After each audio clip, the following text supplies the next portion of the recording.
Revelation chapter 8. We started the chapter last week and we talked about the blowing of the trumpets. When the seventh seal opened, the trumpets were preparing to blow. And there's two parts to the blowing of the trumpets that um, that we're going to be talking about. The trumpet um, blowing produced three dramatic results. We've talked about two of them. One was preparation, and the second one was desolation that came as judgments came on the earth. So now we're going to begin in verse 8, and we're going to continue talking about that as the desolation that we began to look at. It's a lot. It's a lot. So the second angel blew his trumpet. So we have the first trumpet, this is the second trumpet. And something like a great mountain burning with fire was thrown into the sea, and a third of the sea became blood. A third of the living creatures in the sea died, and a third of the ships were destroyed. So the second trumpet judgment is desolation in the seas, SEAS, seas. The first desolation was on the earth. Now we see it's in the seas. This desolation comes with an object of some sort being burning with fire being thrown into the sea. And it says it was like a great mountain. So it was, I don't know if it was shaped like that or whatever that John saw. It was more than just a fireball. He said it was like a great mountain burning thrown into the sea. And as a result, a third of the sea becomes blood, which would make it unusable for anything. A third of the creatures on the sea in the sea die, and a third of the ships are destroyed. If you can see that a third of the seas in our world being unusable and not producing anything would have a big effect economically. A third of the ships, all the shipping being done, would be a great loss. We have experienced with this, what do they call it? The line of the supply chain, the supply line, because of its limitations during COVID and now since then, have affected our prices, right? Have changed our economy. So this is going to be an economic devastation also. And I just want to remind us, here's a truth for us, the arrow truths that are along our way here. To be safe in an economic breakdown, we must be relying on God, not our money. To be safe in an economic breakdown, we must be relying on our God, not our money. Do you have Mia with you? Pastor Adam will babysit. I just had to let him know.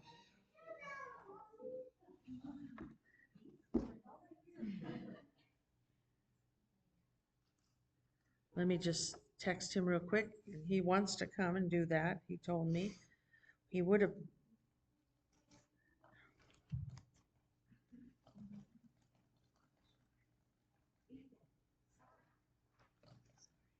No worries. I'm glad you got here. He should pop his head in, or you can just head toward the office. That's where he should be. Hi, Mia. Easton, do you want to go to Pastor Adam?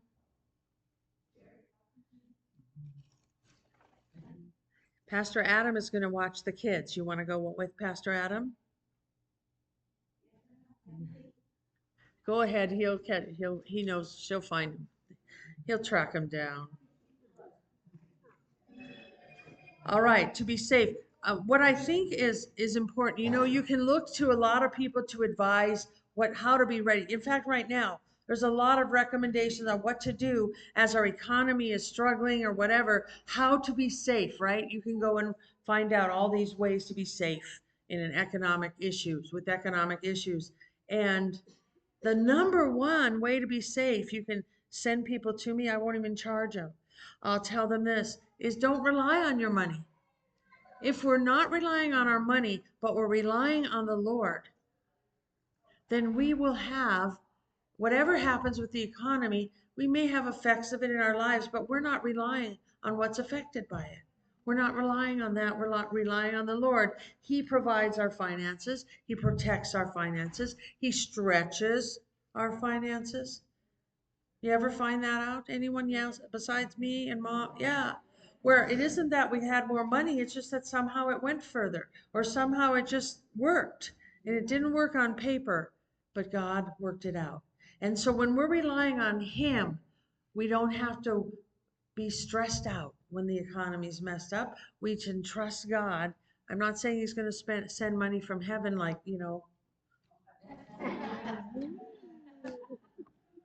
but He could. And He does it in a way that works for us. Let's read that verse in John 16:13. No servant can serve two masters, for either he will hate the one and love the other, or he will be devoted to the one and despise the other. You cannot serve God and money. So we need to make sure that we're relying on God and we're not serving our money or our finances. And that's how you can be safe. Did I say Luke? I said John, but it says Luke. Right, so it's Luke. John was talking to Luke one day.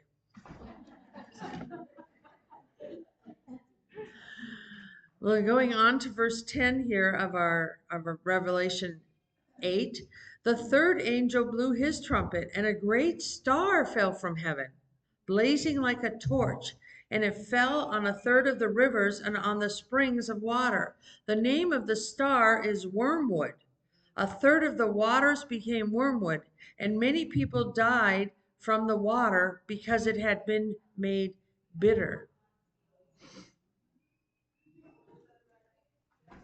All right, this is the third trumpet. Trumpet then signifies desolation in the fresh water,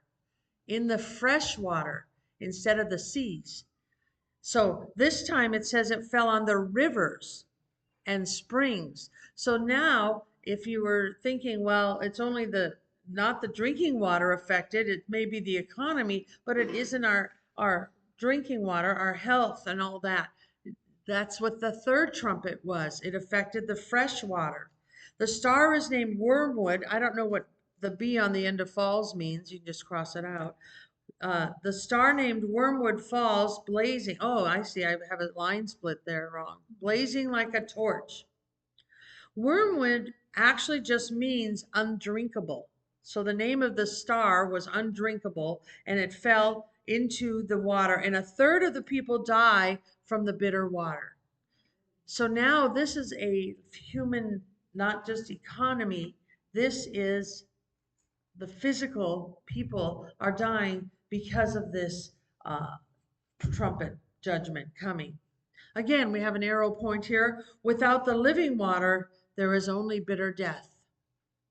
We need to be living, provided by the living water. Jesus said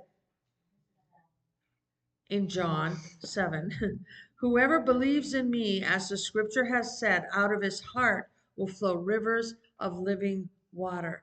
The living water is what we need. And the same as this bitter water was bringing death, so without the living water, there's nothing but bitter death in our future. This verse always reminds me of a pastor friend of ours. He would always say, mix it up, and he'd always say, out of his heart will flow livers of living water. So he was preaching on it one day, and he's like, it's so frustrating. So he got to this part, and he said it right, but he was so used to doing it wrong that he went like this. Out of his heart will flow rivers of living water. He said it right. Rivers of living water. I mean, livers of living water. And mixed it up. But it's definitely rivers of living water. And we need to have the living water.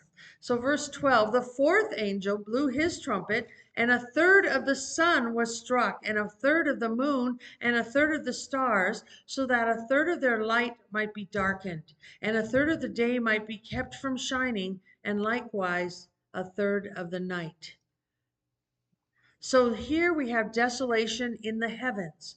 We've had desolation in the earth, desolation in the seas, desolation in the fresh water, and now desolation in the heavens. A third of the sun, moon, and stars are darkened. This would affect the whole world, of course. And how that happens in such a way that what it says, a third of the day is kept from shining. That means whatever, we rely on sunlight to grow vegetation. Y'all went to school? Photosynthesis.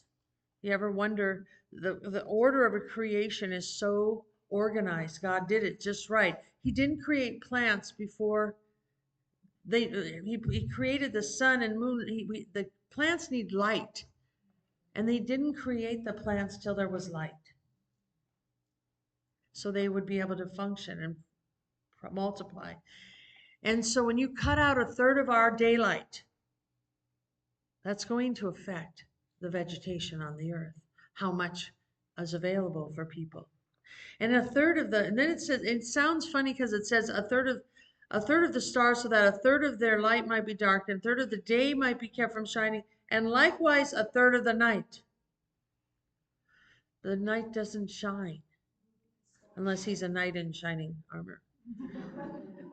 No, I think without the stars, that there's a third of when we now have stars and moon, it would be total darkness. Total darkness. And that can be devastating also to life, plant growth, I imagine. But imagine what that can do to crime rates. Total darkness. Also, the spirit of people. No dark, no light. It can be depressing. There's a sickness. I think I don't know what it's called, but it's in Seattle.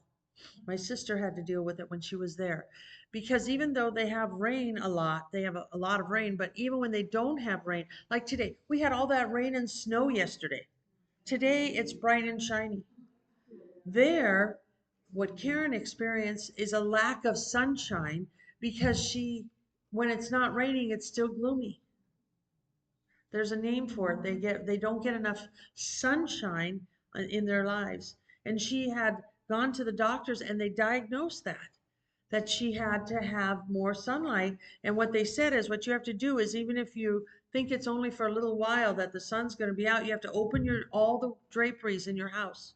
You have to go out for a walk, do something so you get as much sunlight when it's available as possible. And so having these things gone will really affect more than just the vegetation, but the hearts and the attitudes and the physical well-being of those who are on the earth. And our reminder from this is, we will never walk in darkness when we have the light of the world. We don't walk in that darkness. We don't have to walk, even if our world got dark. Our hearts don't have to walk or be totally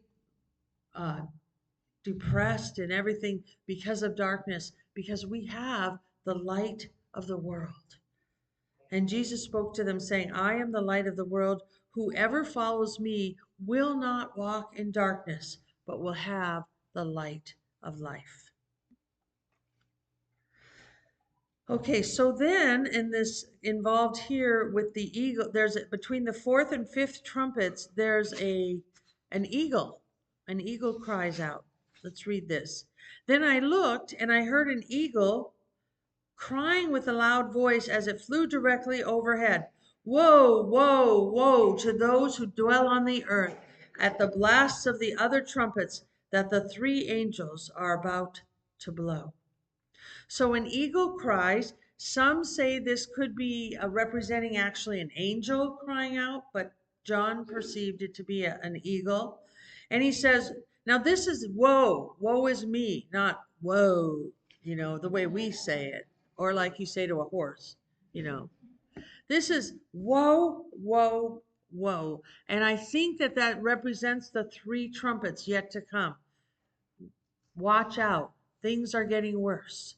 You think it's bad now. If you think those were terrible, just wait.